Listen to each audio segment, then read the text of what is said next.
नमस्ते दोस्तों, मैं आशीष पाल आप सबका स्वागत करता हूं आपके YouTube channel the study wave में। आज के इस वीडियो में हम बात करने वाले हैं भौतिक तथा रासायनिक परिवर्तनों के बारे में और हम किस तरह से डिफरेंशिएट करें, किस तरह से पहचानें कि भौतिक परिवर्तन किसे कहा जाएगा और रासायनिक परिवर्तन किसे कहा जाएगा। तो चलिए स्टार्ट करते हैं और इन पर वन बाय वन डिस्कशन करते हैं। तो सबसे पहले हम बात करेंगे भौतिक परिवर्तन की। भौतिक परिवर्तन, अब देखिए सबसे पहले भौतिक परिवर्तन की बात करने से पहले एक एग्जाम्पल समझते हैं। तो ये हम मान लेते हैं कि ये है बर्फ जो कि ठोस रूप में है। अब इसको हम देते हैं हीट, यानी कि ऊष्मा देते हैं, ऊष्मा या हीट प्रोवाइड करते हैं। तो ये जो है ये बन जाएगा हमारा पानी। ठीक है, ये किस तरह से, ये ठोस हो गया तो ये हो जाएगा हमारा द्रव रूप में।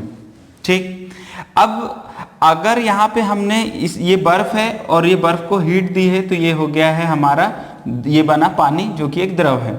अगर यहाँ से हीट को निकाल लिया जाए, है ना, हीट को निकाल लिया जाए तो ये फिर से क्या बन जाएगा, तो ये फिर से बर्फ बन जाएगा। ठीक है, तो इस तरह से आप देख रहे होंगे कि पहले ये बर्फ था, हीट दी तो पानी हुआ। अब पानी को हमने क्या किया, फ्रिज में रखा। तो बेसिकली फ्रिज का काम क्या होता है, उस हीट को बाहर एक्सट्रैक्ट करना यानी निकाल देना। तो पानी जो हो गया निकला, तो सॉरी ऊष्मा जब निकली तो ये बन गया बर्फ। तो आप यहाँ पे देख रहे हैं कि ये जो बर्फ है और ये जो पानी है, इन दोनों का ही सूत्र जो होगा, इसका केमिकल फॉर्मूला क्या होगा, तो H2O होगा। पर ये अभी किस फॉर्म में था, ये ठोस रूप में था और ये किस रूप में है, द्रव रूप में है। तो हम ये बोलेंगे कि भौतिक परिवर्तन वो परिवर्तन होगा जहां पर किसी भी पदार्थ के केमिकल प्रॉपर्टी में कोई भी चेंज नहीं आएगा, नो चेंज, कोई भी चेंज नहीं आएगा, लेकिन इनके भौतिक रूप में परिवर्तन हो सकता है। किस में परिवर्तन हो सकता है, आप बोलेंगे भौतिक रूप में परिवर्तन हो सकता है। भौतिक रूप में परिवर्तन हो सकता है लेकिन केमिकल प्रॉपर्टी इन दोनों इनकी चेंज नहीं होगी, यानी रासायनिक पहचान बनाए रखेंगे। रासायनिक पहचान क्या होंगे, बनाए रखेंगे। तो आपने एग्जाम्पल बहुत अच्छे से समझ लिया होगा कि जब भी ऐसे पदार्थ जिनका केमिकल प्रॉपर्टी, जिनकी रासायनिक पहचान बनी रहे, चाहे उनके भौतिक रूप में थोड़ा परिवर्तन आ भी जाए पर केमिकल प्रॉपर्टी रिमेन्स रहेगी, तो ऐसे परिवर्तन भौतिक परिवर्तन कहलाते हैं। अब उदाहरण के माध्यम से समझते हैं। ये पेन है, इस पेन को मान लेते हैं हम तोड़ देते हैं ऐसे करके। तो ये पेन का मटेरियल जो है वो अभी भी प्लास्टिक ही है, ये कुछ और नहीं बना है। तो अब हम बोलेंगे कि अगर ये पेन का तोड़ना ये कौन सा परिवर्तन है, तो आप बोलेंगे ये भौतिक परिवर्तन है। ठीक है, उसके बाद हम देखते हैं यहाँ पर एक ये पेज है। इस पेज को अगर हम इस तरह से फाड़ दें तो क्या ये जो पेज या कागज है इसमें कोई परिवर्तन नहीं आया, इसके दो टुकड़े हो गए, इसके अवस्था में भले परिवर्तन हो गया है कि एक से दो बन गया, पर क्या इसके कागज के केमिकल चेंजेस हुए, नहीं हुए। आप काट देंगे, इसके केमिकल चेंजेस हुए, नहीं हुए। जब केमिकल चेंजेस नहीं आ रहे हैं तो हम बोलेंगे ये जो परिवर्तन हुआ है इसके अंदर ये कौन सा परिवर्तन है, तो आप बोलेंगे भौतिक परिवर्तन है। अब एक और एग्जाम्पल देख लेते हैं हम। यहाँ पे देखिए एक और एग्जाम्पल। तो यहाँ पे हम इस बात से समझते हैं कि ये है जग, इसमें भरा हुआ है पानी, है ना, ये हमारा जल है और इसमें हमने डाल दी है, अब यहाँ पे शक्कर डाल देते हैं हमने यानी शुगर डाल दी हुई है, शुगर ऐड की है। अब ये शुगर हमने डाल दी है, तो अब इसमें जब हम शक्कर को घोलते हैं तो एक विलयन बनेगा, ये एक प्रकार का विलयन बना। अब इस विलयन में देखिए यहाँ पर क्या इसमें इसके कोई भी केमिकल चेंजेस होंगे, नहीं। यहाँ पर शक्कर का गुण वैसा ही मीठा रहेगा और जल अपना खुद का कार्य करेगा। अब आप बोलेंगे कि मिल तो गया, मिक्स तो हो गया, पर ये किस तरह से भौतिक परिवर्तन हुआ, क्योंकि शक्कर तो डिजॉल्व हो गई। अगर मैं इसको सुखा दूं, इस पानी को निकाल दूं, पानी निकालने पर फिर से आपको शक्कर मिल जाएगी। ठीक है, पानी जैसे ही निकालेंगे तो आपको क्या प्राप्त हो गई, शक्कर प्राप्त हो जाएगी और पानी वाष्पीकृत हो जाएगा और पानी अलग से हो जाएगा।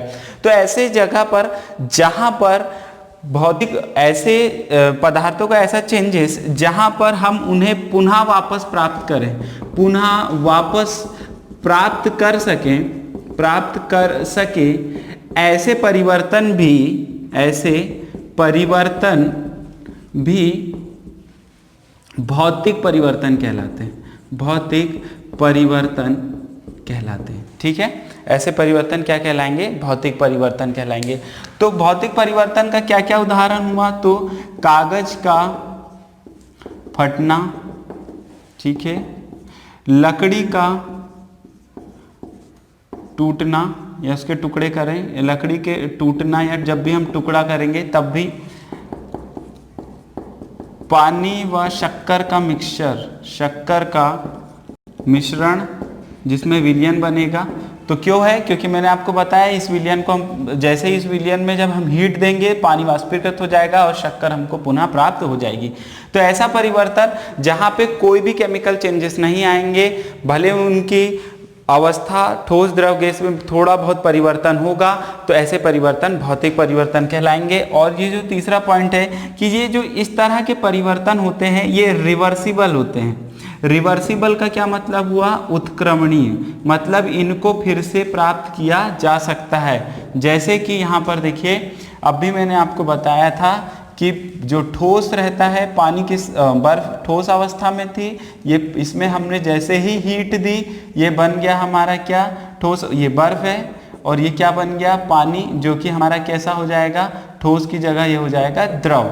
तो हीट देने पर ये आ गया और हीट निकालने पे फिर से वाली प्रोसेस हो गई। तो इस तरह की प्रोसेस जहां पर हमको वो ही पदार्थ पुनः मिल सके, ऐसी प्रोसेस को हम क्या बोलेंगे, रिवर्सिबल प्रोसेस है। रिवर्सिबल मतलब तो आपको समझ ही गए होंगे। तो ये था हमारा भौतिक परिवर्तन। चलिए आगे देखते हैं, हम आगे बढ़ते हैं और बात करते हैं यहाँ पर रासायनिक परिवर्तन की। ये रासायनिक परिवर्तन किसे कहा जाता है, ठीक है, रासायनिक परिवर्तन, रासायनिक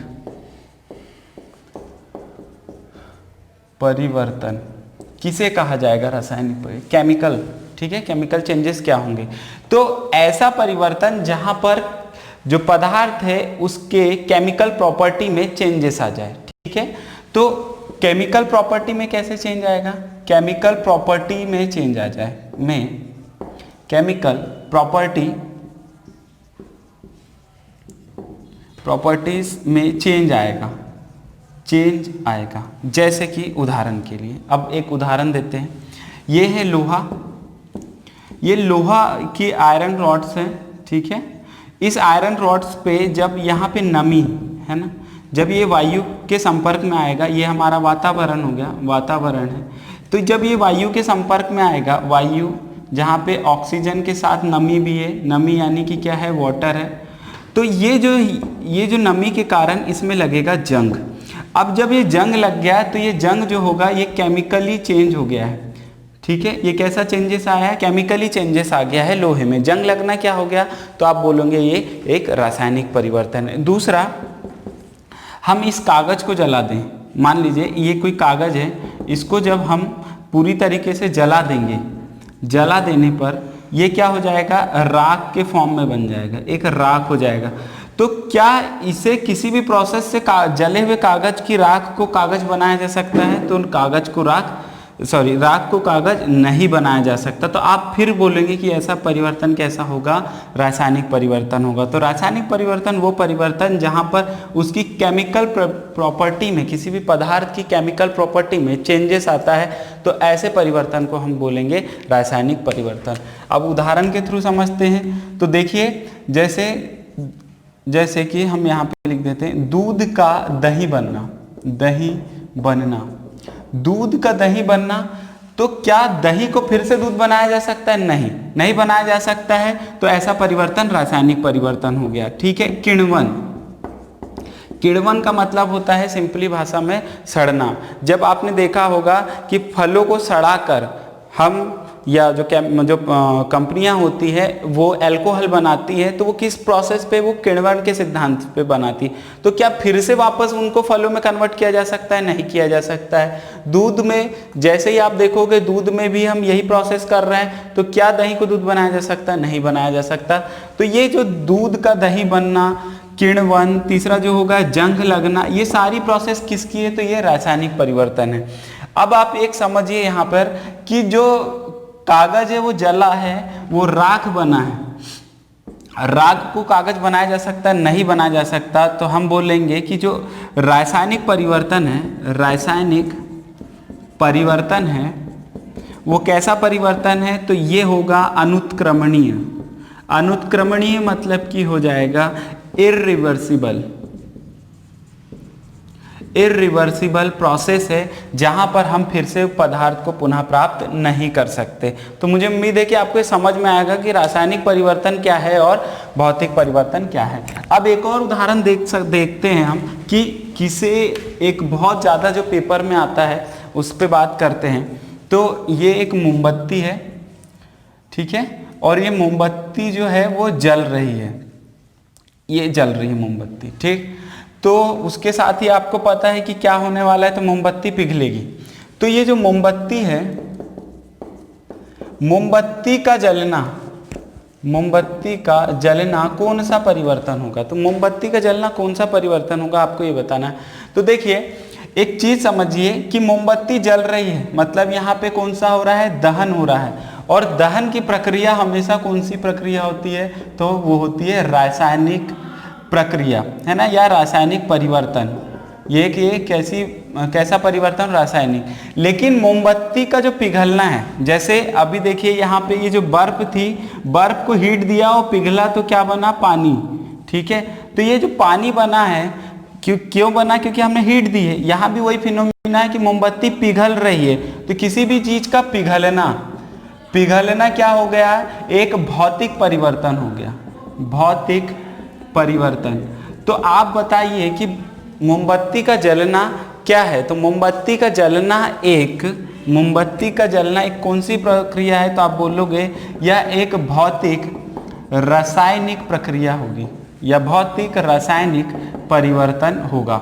भौतिक और रासायनिक परिवर्तन दोनों एक साथ हो सकता है, कोई बहुत बड़ी बात नहीं है। तो पेपर में आपको इसी तरह से ट्रिकी क्वेश्चन पूछे जाते हैं। तो अगर आप इसमें समझ ही गए होंगे कि भौतिक परिवर्तन में उसकी अवस्था में भले परिवर्तन हो, लेकिन अगर केमिकल प्रॉपर्टीज चेंज नहीं हो रही है तो आप बोलेंगे जो ऐसा परिवर्तन है वो भौतिक परिवर्तन है। और अगर केमिकल प्रॉपर्टीज चेंज हो रही है तो वह जो परिवर्तन है वो एक रासायनिक परिवर्तन है। तो इस वीडियो के लिए दोस्तों इतना ही। मुझे उम्मीद है आपको वीडियो में बताई गई बातें समझ में आई होगी। यह वीडियो देखने के लिए आपका बहुत बहुत धन्यवाद।